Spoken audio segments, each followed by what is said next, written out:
walking over here with the equipment for zooming in and TikTok and doing some setup, I was having this thought about how important satsang is, how important it is to be in the company of truth in a kind of compartmentalized setup way for a time. Like it was feeling like this is really important because we really do bring our best selves up, and our highest hopes and our highest feelings can come kind of when we have license, and that's okay.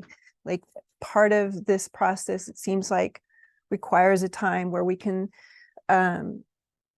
not depend on those selves to come up while we're cutting wood and making breakfast or driving the car. That, you know, putting forth our highest inspirations can come up during those times, but to set aside a big chunk of time to say, hey, this is what I'm thinking about, this is what I feel hopeful about, this is what I'm inspired, how I'm inspired to climb on my spiritual path. And the one here that we are climbing based on Justin's tools and methods and ideas and concepts and a way of living together, working together, traveling together, discussing things together, working it out, inspiring each other. So we're here, and it seems so important. And I was thinking about this word satsang because I've been using it lately on social media and on posters. Satsang, in the company of truth, or satsang, inspiring talks. And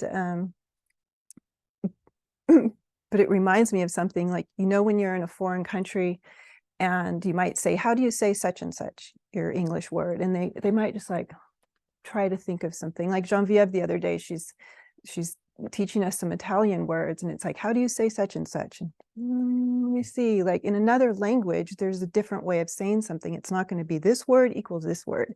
It might be a few words in another language. And so I was thinking how this gathering, satsang, let's call it, or being in the company of truth and inspiring each other as kindred spiritual seekers in America, we don't have a word really for it. We are borrowing this word from Hindu, satsang. Okay, because a lot of people who are spiritual seekers have been exposed to spiritual paths, and that this language is okay, I think I know what that is because of the exposure to different spiritual paths. But really, I don't see us as associated with Hindu or Buddhism or Gurdjieff or necessarily. Maybe there's some pieces that are familiar, but anyway, I think it's interesting that we're putting forth this word, and we need to depend on it to call it something because it's unfamiliar in America. And so here we are, and I'm feeling this is so important. And as a community, you know, we put forth a lot of times like a public meeting, or we're going to be on social media or something like that, like, okay, who's a strong person who knows a lot of the ideas and can put forth our ideas in a way that can be conveyed in a language, and we know we can depend on this presentation. Maybe let's put our best people forth or something like that. And there's really no such thing, but we have done that. And it's like, that's not really putting forth who we are as a community necessarily. You know, there's hundreds of years of wisdom sitting here, hundreds of years of combined experience and wisdom. And so today I want to have an experiment where we're not saying so-and-so speak, so-and-so speak. Let's have some people speak that have been here before. Maybe they've left, maybe they've come back. They have a lot of experiences, a lot of understanding, a lot of hope, and a lot of inspiration. And I would like us to hear from some of those people. How about you, Seeah?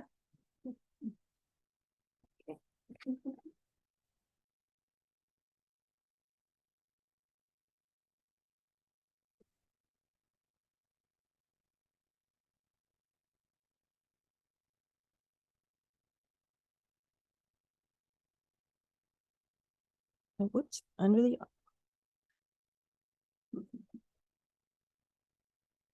Hi, my name is Seeah, and I feel really nervous right now. So I'm gonna do my best. I was away for a few years, and I always knew that I would be returning. It was a matter of learning some things so that I could return. And it's been an incredible gift in my life to be here. And everything is so different because I'm different, and getting to know people that I really didn't hang out with before has been an incredible blessing. So I've been having some really outrageous explorations with people. And one thing that I'm a part of here is the book group, where several of us have been reading chapters out of Justin's book. And a big theme right now for me is from a chapter we recently read called The Wolf and the Human.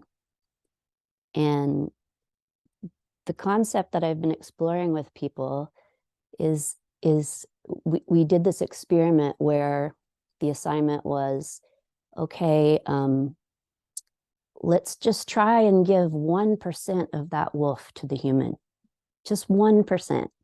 And it sounds like it could be really easy, but the example that Justin gives in the book is like if somebody had 1,000 acres of land, how hard it would be for them to give 1 acre away. So I've been studying this and talking with it a lot with other people, and it's bringing forth like incredible realizations of how much the wolf is operating me, probably 97% or something like that, and how incredible it is to see, to actually notice or be alive or awake in a moment where I could actually try and take that 1% from the wolf. And so one thing I saw was in the chapter, it says that the wolf, that the human wants light. That's all that the human wants, is light. And the wolf is like the person, the part of me that like goes to work and eats food and socializes and does all the things and tasks. And so I was a little confused at first, because it was like trying to see, okay, if the human just wants light, okay, that's like sitting down and being still. That's, you know, meditating, and it's all these things. But what I discovered is, with the help of some friends and this exploration, is giving, like anytime you choose the high road in a moment, like my example is I'm going to town, I'm early for work, and I have time. I have a little breakfast I've made, but the cafe is calling. I want a breakfast burrito. I have time, you know, and then this other part of me is like, well, you're saving money right now for a car. You're not going to do that. And the wolf is like, has this feeling. It's almost like a growl, where it's like, I want it. I want that breakfast burrito, you know? And like it was really a struggle for like 5 minutes of like, I really want this breakfast burrito. And I went against it. I was like, okay, this is a perfect example. But the thing was, not getting the breakfast burrito, what did that have to do with light? And I couldn't figure this out. So I was like talking to people about it and asking questions, and like, it doesn't make sense. But you know, I feel like I'm not doing good at this assignment because I'm not understanding clearly how this is working. And after like what I felt when I really stepped on my heart with that is that I was going against the wolf. I was taking the high road. And that was the human, that was in pursuit of the light. That is like giving something to the light. That is the human part of me. And that has been an incredible realization this week. Having, you know, other examples of that, and how, I guess, the most important thing I'm learning is that the struggle is real and it's so important. And we're never going to change. Nothing is ever going to happen unless we struggle unless we really can go against the wolf in those certain moments, just those tiny little moments, and how good it feels, even though it's like, I want it, you know, to be able to go against that is just feels really good. And that is feeding the part of me and you that is human. So, yeah. Thank you all for being here and for accepting me into this most outrageous thing that exists on the planet. I'm pretty sure. I am pretty sure. I did some looking around, but I always knew that there is nothing like this. Everyone here is really living their highest and best life. And I'm so incredibly blessed to be a part of this. And thank you so much for your patience and your love and your caring. And yeah, Justin has changed my life in so many ways, and his wisdom, I've barely scratched the surface of knowing him. And I'm really excited to have my life here. The struggle is real. The struggle is real, and it's not a negative thing. And I don't have to make it froofy and, you know, like,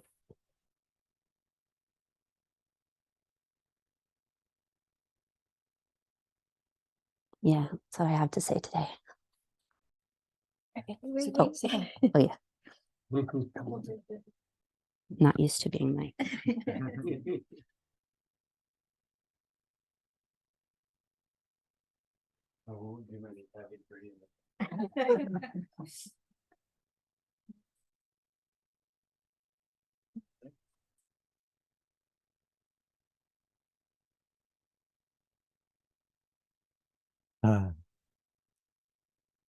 This is a big surprise.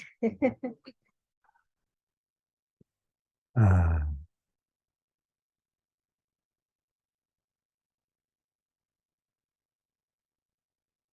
hmm. Well, I can honestly say that I've been on some version of a spiritual path or a path of transformation for most of my life with varying degrees of commitment or success or something, but it's been a very big foundational theme in my life since I was a kid, really. And I've engaged in a lot of different experiments in the interest of that. Lived in a Zen center, worked with this spiritual teacher, that spiritual teacher, this community or that community. So when I say that what's going on here is unique, I feel well qualified to say so. And there's a lot of amazing things happening here that I've seen nowhere else. And that that's why I'm here. I first went with this group to Thailand in 2009 and did service work over there with Burmese refugees, which was amazing. And then was back here a couple of years ago for a year with COVID inside the bubble. I mean, it just so happened that was happening at the same time, but it was nice for me because it made us a very intensive, closed community of practice. And I was going through some really challenging times there, and it was a haven to come to. And now I'm back again, living here again. And that's another thing that I appreciate about this community is it's kind of understood that it's a way of walking in the world, and it's not like you're in or you're out. It's not like you have joined the club or no, now you left the club, so forget it. No, there's this kind of, acceptance that people may need to come, people may need to go in their own timing and stuff. So I've been welcomed to do that, and I really appreciate that.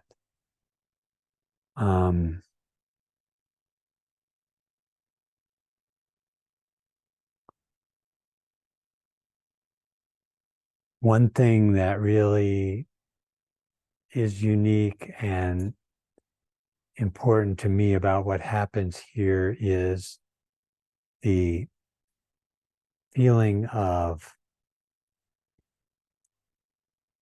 a transformational community, like people who are really in it with each other, in each other's lives, not like, again, a lot of spiritual things. It's like, go and listen to the guy, and then afterwards everybody says, oh, wasn't the guy great?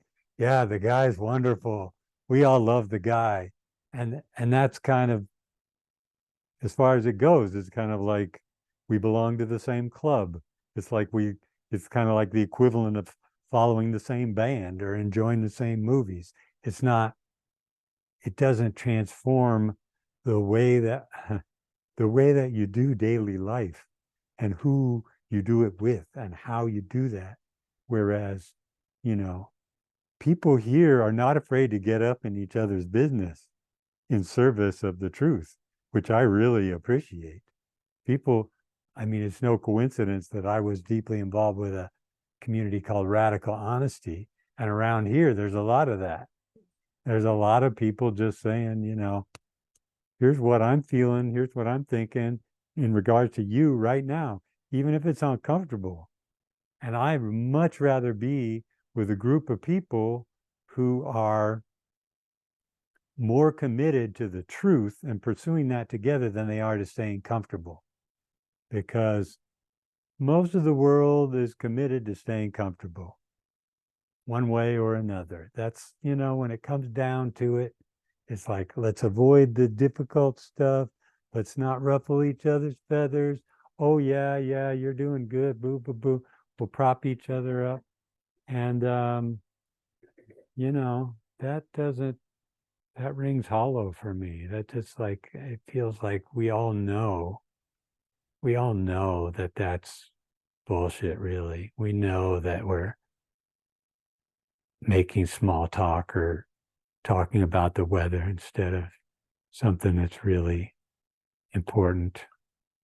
There's one of the chapters in Justin's book says, beware the the intensity free zone, which is about how even though we watch movies and stuff about epic friendships, people who are not just acquaintances, they're in it together. They're Thelma and Louise, or they're Butch Cassidy and Sundance Kid, or they're, and we appreciate that in a movie, but we don't live it. We don't live it, most of us. We've got, acquaintances or kind of fair weather friends, or if the friend starts being too difficult or too much work, then we just happen to not be in touch with them for a while, and like, you go way back, the community was needed for survival, and then and so you had to work it out with each other. Then we got the blessing, convenience, and curse of commodifying everything, buying and selling everything. So we didn't need anybody anymore. So now we can have communities of convenience where it's kind of like we're in the same bowling club, okay, that's fun, but not needing each other, not working it out with each other.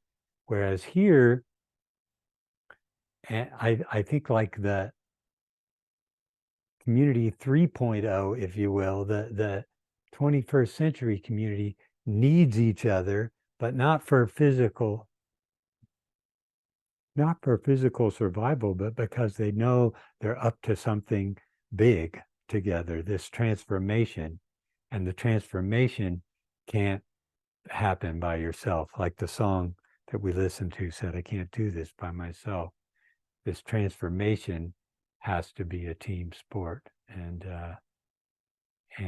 that's how we need each other, not because we couldn't, buy a widget if we needed to. It's that we need each other's reflection. We need to be surrounded by mirrors. We need to be encouraging, inspiring, challenging each other. And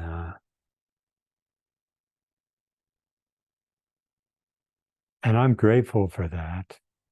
And one of the things that's actually come up being here is kind of uncovering how I've craved that forever, and I'm also secretly hopeless about it. When I was a kid, there was a story of like, people don't get me, I'm different, I'm outsider, which was based on some things. It was based, the situation at school was strange, or my parents were not quite present and understanding me and stuff. But there was this kind of, I think, survival strategy I developed of like, I can do it myself, or better yet, I'll help other people. But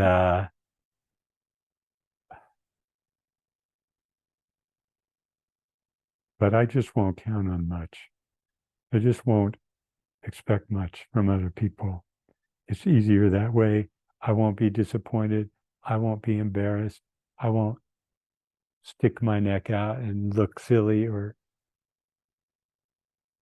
and I did become a teacher and a helper and a counselor of other people, and I got some skills at that, and I got some accolades or appreciation or money for that. Well, that worked pretty good, kind of, but it's laying over and a community builder, right? I want community, but secretly hopeless, secretly like, I can't join something, so I have to make something that'll fit me, which is always suspect from the start. And secretly wondering, like, why is it hard for me to join something? Why is it hard for me to fit in? How am I preventing that? How am I blocking the thing that I say I want, Oh, so yeah, I've been really looking at that. How do I ask for help? How do I receive help? How do I be open to help? How do I give help, but not as a compensation for thinking that's the only way that it's going to work for me, is to be a helper? That's the only way I get to belong. To be able to receive, but to also not slip into then like being a parasite, not like I'm just help me, but it's, kind of a authentic giving and receiving.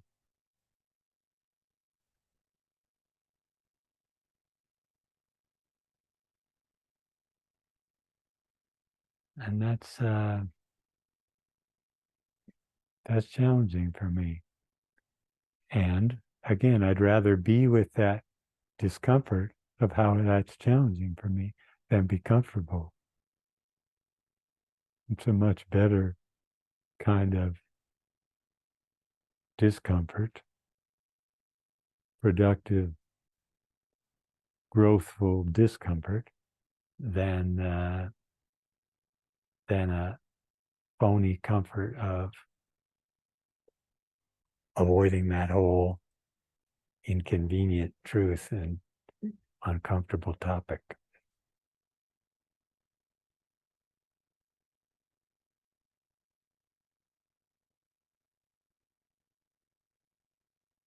I notice it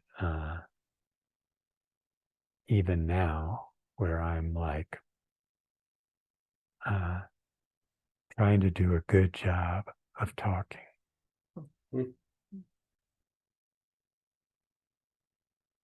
Trying to do a good job of talking, so that you'll like me, you'll approve of me, I'll fit in that way,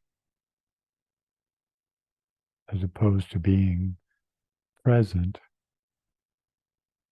to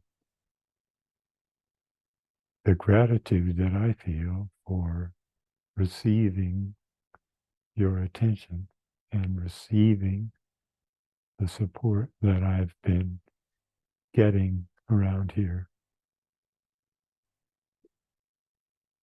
which has been big, and for which I thank you. It's a strange feeling for me to acknowledge feeling really supported. Kind of doesn't quite fit with my worldview. Oh, no, that's not how it works. No, you help, you try. They don't get you. No, actually, sometimes they get you better than you wish they would. Sometimes they see more than you thought they should. Careful what you wish for. So, yeah, and really good, really good. And Justin is a completely unique teacher. When they broke the mold after they made Justin, and his his books and his teachings and stuff are very original. Like I say, I've been in the spiritual marketplace and stuff. A lot of the same ideas get recycled in different forms. Oh yeah, okay, that one. And they're good ideas and stuff. And okay, I'm steeped in Buddhism and comparative religion. I've heard a lot of, and what he offers is unique. It's his. It's like it's no coincidence that he talks about avoiding cliche, because he makes a point of offering us something that's uniquely, creatively what he's made out of all of his learning and growth over time, and that's customized to us modern American people and stuff. So I have great respect for that originality, and for how it's impacted all the people here, and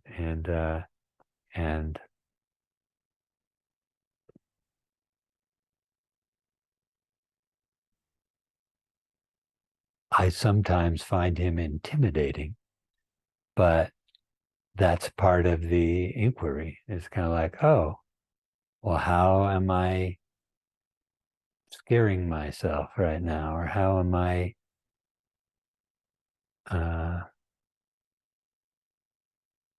what am I doing with this kind of dynamic that I live? I realize that I really tend to look at the world through this lens of like, on top or on the bottom, on top or on the bottom. And most of the time I was the teacher or I was the helper. So, okay, I'm on top. That's cool. And then if I'm on the bottom, it's like, uh-oh, be careful. Don't get in trouble, or, kiss the ass you need to kiss in order to be, or wait a minute, I'm not supposed to be down here. This is not fair, or something like that. And so I'm trying to learn how to, again, like I was saying, give and receive authentically, not get stuck in a kind of role that I'm approaching that with. What does it mean? I mean, he said to me the other day, you don't treat me like a friend. And I was like, that was a strange thing for me to even hear. I was like, I'm supposed to? You can be my friend? It's kind of like, huh, okay. How different would that be than the way that I come? And it would be a lot different, because I'm looking through this all the time. And it's not that there isn't an authentic this. It's like, oh yeah, you know a lot more about chainsaws than I do, so show me how this works. Okay, right. Okay. That's authentic, as opposed to like, oh, I'm a bad person because I don't understand this and or, ah, I just had a little fear of going on and on, talking too much. So I think I will wrap up soon, but thank you for this totally unexpected invitation. And I hope it was good for you too, because it was good for me. So,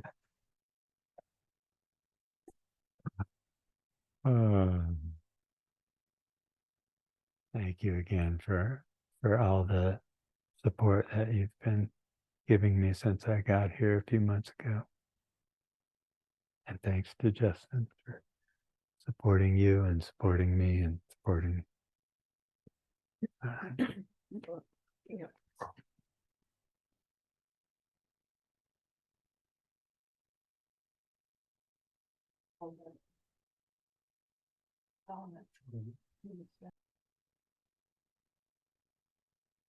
So how beautiful it is to hear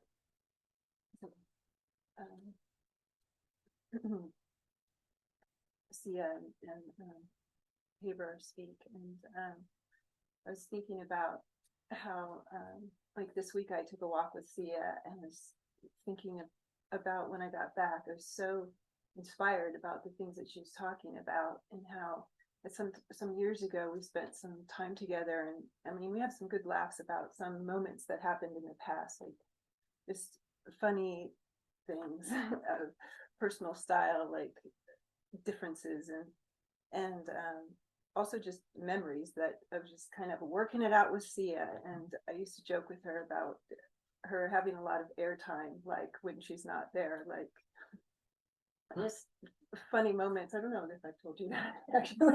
Yeah, we've talked about that. No, we've just it's funny to look back years ago and it's like, remember that, and it's no longer there. It's just a humor. It's not an issue. It's a, and like trying to give perspective to somebody and just like see it kind of come around to then yourself. Like I feel like at some point, not a lot of effort, I'd say not a lot, but a lot of effort of trying to give and trying to teach or trying to give some perspective in a moment, and like, oh my gosh, this is not really happening. And then just to see years later, just feel like, gosh, you today really affected me. And the walk last week, and inspired to read the chapter because of her enthusiasm, and just felt like impacted, And and Jen is another example. Like years ago, I had a group with Jonathan and Dylan and Jenna were part of that group, plus 15 other people or something, but they are here. And I feel the return of like efforts of putting out whatever understanding I could put out at the time, and to see that the impact of this person, these people that have learned so much and putting out that enthusiasm and coming back, and like, I need this food. And anyway, I feel that with the people that spoke, and I'm excited to hear from Genevieve now, another person who has done the same in this way that I'm describing. And yeah, seeing more of Genevieve and like, wow, just this different person and new aspects that I hadn't experienced in the past that are like feeding me now, and I get to be in the company of this person. So I'd like to hear from Genevieve. Okay.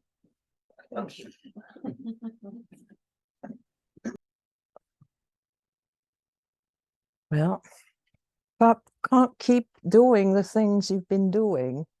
Like Joanna said last week, it's going to be yesterday. If you keep doing what you did yesterday, it's another yesterday. And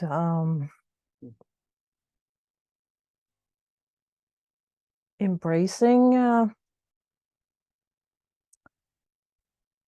with the heart. I can only do it with the heart in a way. I mean, maybe not only, but when my heart is alive, when something's going on in here, somehow it's possible to do not what I did yesterday. Yesterday I didn't sit here. I did not dream of it, or so a year ago, I was in the boonies. I was totally, my heart was in there. I was, is the word ostracizing maybe? I was isolating myself from people around here, people that I had been with, the school I had been in. I had taken myself out, not knowing exactly what I was doing, but the wolf, definitely, the wolf was doing something like, let me out of here now. I want to do what I want to do. I don't want anybody to tell me that this is not okay, and I remember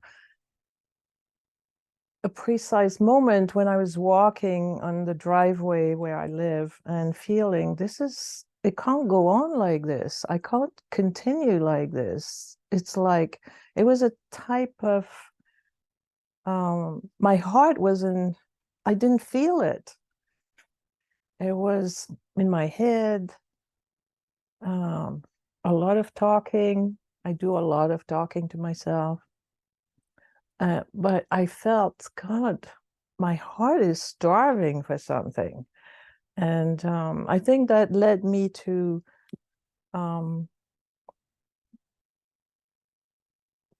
led me back here, definitely. Understand, seeing, I mean, feeling it. So, all right. And I don't know how to explain it, because I do a lot of thinking. There's a lot of things going on in my head all the time. And but when this part becomes activated, I love people. I love whatever. I tend to love birds and cats and dogs and trees and clouds.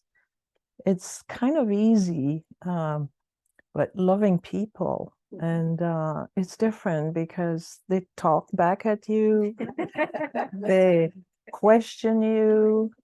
Like this morning, we are in the living room and there are two people there, and I arrived in, the subject seemed to be about Israel and Hezbollah, and I know little about it. I know the two people know more than me in the room, and I asked one whom I think knows more about it than the other, and the other person, I asked, some question about, is Iran behind all this? And I addressed one person specifically, and the other person said, well, why are you asking him? Why aren't you asking me also? And this is the kind of thing, people, they bark back at you, they do whatever. And so I could have taken this back in a bad way, but I didn't. I've learned in this school to make use of, to try to make use of every possible situation and not blame the other person. Like I could have blamed the person who said, well, why aren't you asking me? And instead, I didn't make it about her. I made it about me. Yeah, why am I not asking everybody who's in the room? And this is a method that's we're using here. I think it's genial. What's the word? It's great. Like, if there are 3 people in the room or 10 people in the room and someone has a question, the question is given for anybody who wants to explore and say something about it, says, you know, what's in the moment. And my style is more to be quiet and to wait until somebody will say what they think and not be the first to venture. So there's always to experiment and to see what is it, you know, is that another thing of yesterday? Wait for somebody to speak first. Yes, for me, that's a thing of yesterday. So can I be watching? Am I gonna bumble forth? Be the first, maybe.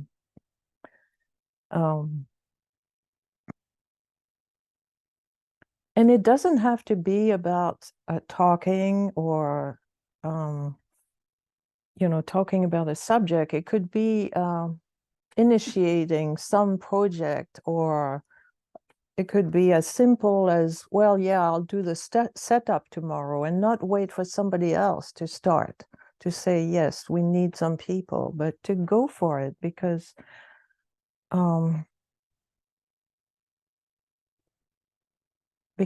I want to do it, not because, and it's needed. I want to do it, it's needed.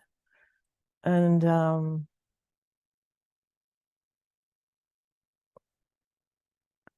yes.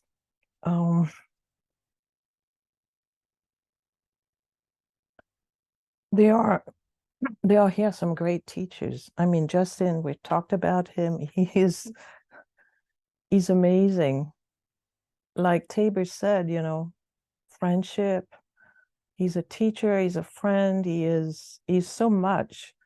He will not tell you what to do, but he'll give you some options and help you, and definitely will try for you not to fall off the cliff if you're putting yourself at the edge of the cliff. In the room I'm sitting in, there are people I mean, everybody is a teacher at any moment. And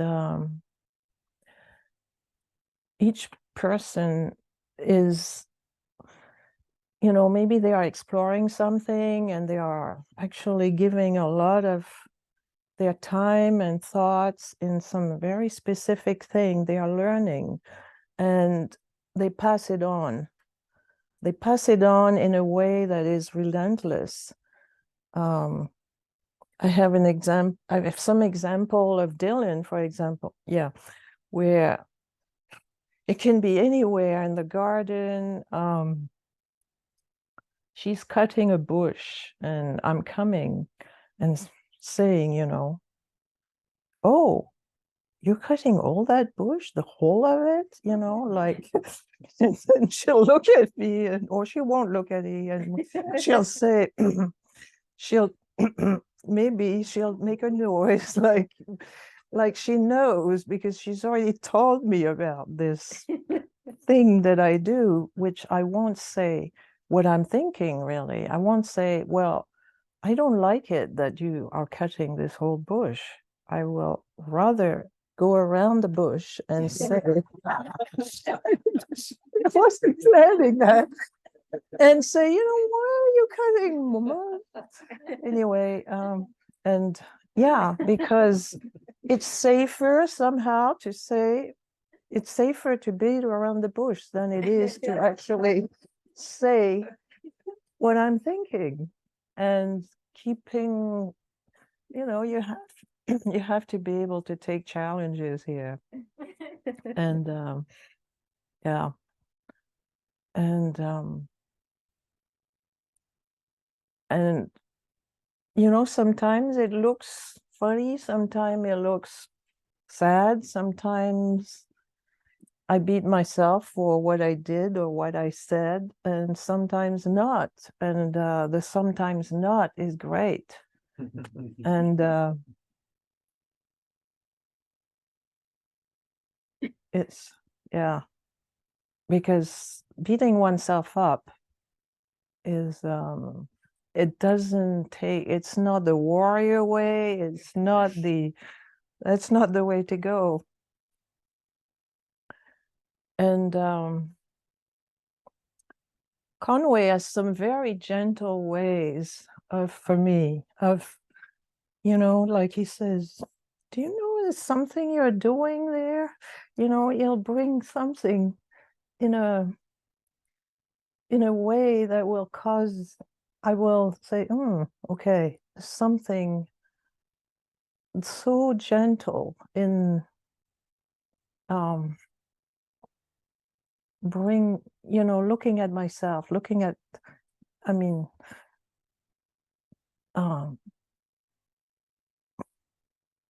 yeah, there are different styles. There are teachers of different styles. That's what I'm talking about. And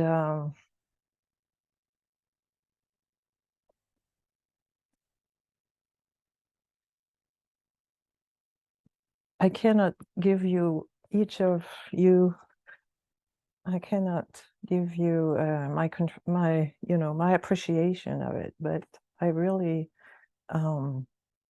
it's great. And getting to learn to know each person and be open to what they own, that they know, and what they see in you, because they've gone through learning the process, and they pass it on. So, and I do that in little moments too, where I see somebody do something which, oh, that's what I was doing, and somebody's been telling me 20 times, do you know this is what you're doing? And I didn't see it, but now finally I see someone who's doing whatever it is, and okay. So at that point, I feel the responsibility that, okay, it's my time to pass it on, and I pass it on from knowing, from the being, not, not knowing, but from having experienced it. And that's really cool. And when it comes from a place that is not, you are doing something wrong, but a place of compassion, because I had the compassion in myself when seeing the person do something. I felt then the love for the people who have helped me to see this. And so I see it in another person, and it's more of a compassionate experience too. So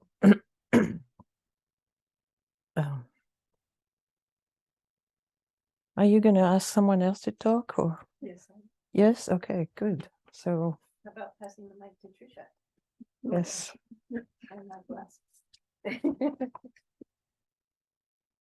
These glasses? Yeah, give us a chill. Give to Chela. Thank you.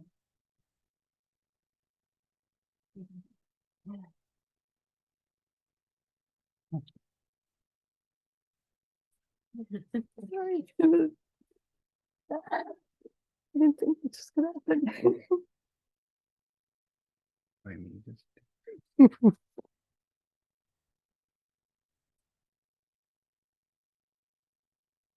Well, that's my satsang.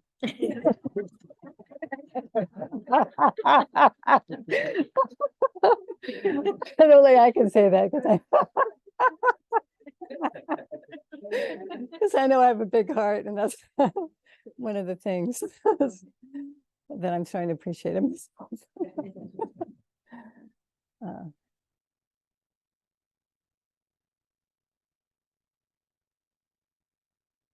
So it's amazing to be here, really.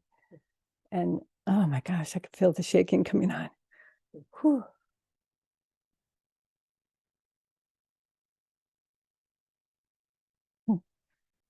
I have to admit that I have rehearsed because I've wanted to do the satsang. But when I actually get up here, I can feel everything in me, like this little shaky thing. But one thing that I feel as though, well, there's a huge part of me that's reticent. And that's one of the things that Justin taught me real early on. We went to Reno, and I think Amalthea might have been there. And he, we were just doing kind of usual Reno type activities, like finishing up a meal or something like that, sitting at a table. And he asked me, what do you think you're afraid of? And, there's a part of me that, will feel sort of proud that, yeah, I think I can answer this, that I'm going to take on this challenge. And so I thought about a couple of things. And one was, I'd be afraid to go talk to that janitor over there. And then I would be afraid to take a bus in the city. And then I might have had another example. And then I paused, and he said his answer, his reply. He says, you're afraid of everything.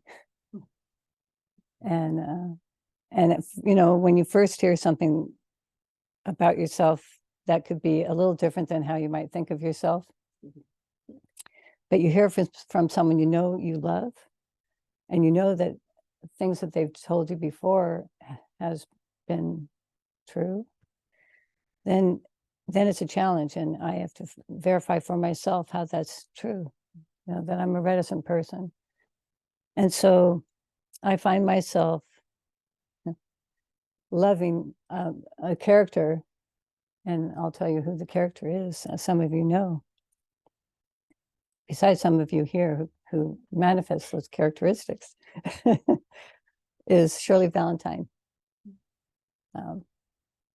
And part of what I love about Shirley Valentine is that she discovered on her own that she was talking to the walls, and she realized that she wasn't making connection with a person. And because that person in her wasn't so much the person out there. I mean, anyone could say, yes, it could be the person out there, and blame, that asshole or whatever. But she was discovering that she lost that fire that she knew she was when she was younger. And I didn't have that fire when I was younger, so I can't say that I lost. I can't say I followed her, but I know that I appreciate her experience of being able to have the boldness to walk away from her old, like, I'm going to discover who I am. And she needed to get away, to do it.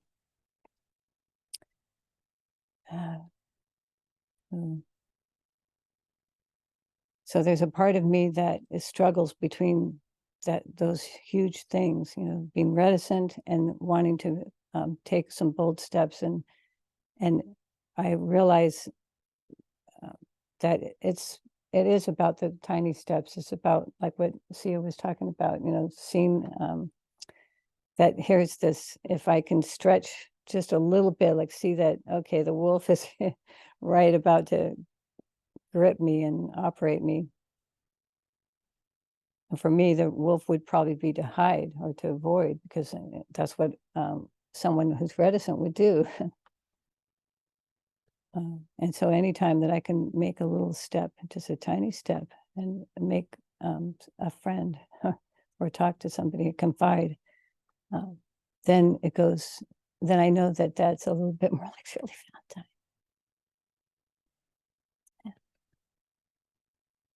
Valentine. I'm thinking about Johanna because I didn't know it was even going to happen. I'm falling in love with Johanna. And the reason being is because I found myself opening up.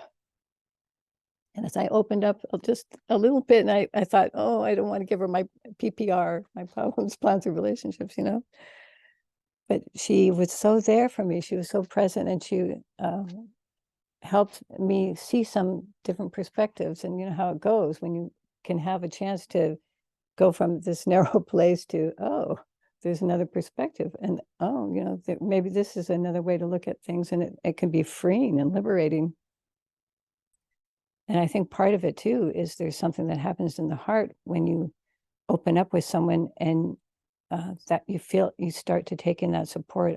I honestly think that something has happened where I'm able to take in support like I never have before. And like Tabor was bringing that up, you know, it's like a foreign language in a way for someone who might have lived a life of hiding and avoiding. And I was voted most shy in high school. And besides saying that I was most shy, they had a blank picture of me, and they said I was camera shy. But anyway, so you know, there's a lot to overcome, and there's been a lot of paths that I've taken to, in some way, fabricate my way through. You know, like a TV show. I mean, who's shy going to do a TV show? But you know, there's a lot of amazing things that you can do when you fabricate or when you fake it. And that was my, you know, first time having Justin on my TV show. As, let's see, Tish, were you there I think you were there on my very first one. And so was, of course, Dave and a couple other people. And it's been quite a learning experience, and because I didn't really know how to interview someone. And when it came to Justin, I mean, almost anybody else, you know, they kind of fill in, but Justin held back. I mean, he held back on my account in a lot of ways. I mean, I didn't know it then because it was a little uncomfortable, but he held out for a real question for me to ask of him. And I did finally ask that question at the first Sunday meeting. I didn't ask it on my TV show. And so the TV show ended up being me talking and and saying, am I right? Did I get your chapter right? Did I get this perspective right? And all he was saying, you know, could say was yes, because I didn't even ask him to elaborate. You know, I mean, this is in my book, by the way. Maybe he'll eventually read my book. Anyway, so, and it would have been a perfect question for the TV show, but it was a perfect question for me. It still is now. You know, that's when it's really interesting, when you see some of the yesterdays that you keep living. And that is that, how do you give without performing? Still a question. You know, like I want to perform right now to you. I'd like to be able to entertain you and hold your attention. And I mean, you're pretty good at listening anyway. I mean, some of you might be in your head, but much better listeners than I am. That was another really big one that I would thank Amalthea for, because I was, again, fabricating and faking, and I was getting my license as an MFT. I guess I had my license then when I started the group, the tool group. And Amalthea, quite frankly, really laid it on the line. I mean, she hit it, nailed it. She says, how can you be a counselor if you can't listen? You know, that's another one I'm still struggling with. I have trouble listening to my partner, you know.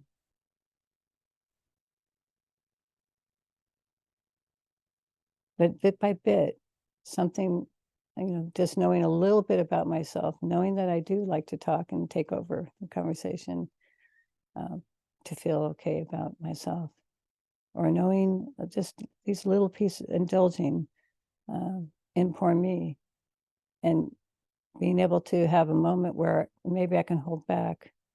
I can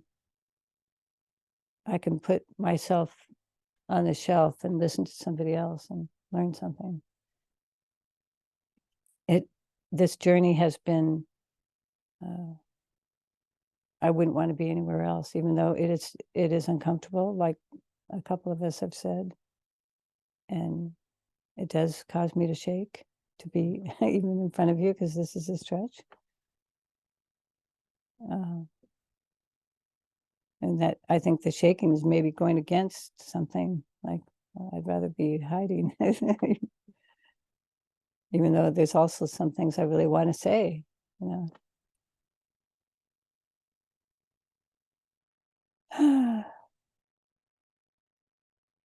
I'll say one more thing. I'm sorry that I'm kind of going all over the place in this talk, but there is some.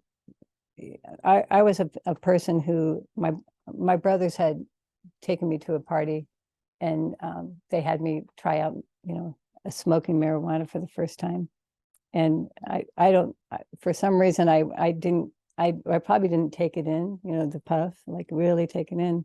So nothing happened, and I couldn't understand why people were acting so different. And it's almost like a story in and of itself. And then I come into this world, and I'm already about 40 years old or so, maybe, yeah, about 40. And I may be having my first puff or really trying to take it in. I needed to be coached to use, to be able to have an experience, an altered state, because I really didn't know what an altered state was. I mean, being raised Catholic is not going to teach you anything about an altered state. You may have communion, but it's not going to be like something. And so, it's a beautiful thing that Justin wanted me to have that kind of an experience, really. Because I was an okay Catholic. I would have been okay saying the rosary and staying Catholic the rest of my life, but he saw something in me, and he gave me a chance to explore, that forevision that all of us have had a taste of. And then, of course, he'll give you a little bit more as you continue with your hunger. And so there's a tool that I really love. It's always good to love a tool. And I never would have thought that tool would give me the same kind of experience as the altered state. I never would ever even have dreamed that was even possible. I didn't even, as it was happening, I was even wondering what's happening with all of you guys if you're using tools more than maybe, but that isn't even how it goes. It's more that something was given to me, and in the moments, go with a moment by moment for me, and a half hour of using the tool, and I'm having an experience. It doesn't, it happens. I'm not saying it happens, every day. I definitely have to line up with every part of my being for it to really have every part of me has to be like I learned from Amalthea, that is prayer, that if I'm going to use this tool, I got to use it as I'm really petitioning for God's grace.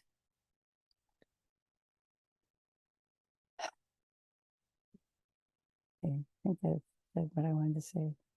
Anyway, I am really glad to be here, and I feel the support. Even as I blend forth, and I'm a drama queen sometimes, and whatever, however I show up, that support is so tangible. Oh, thanks.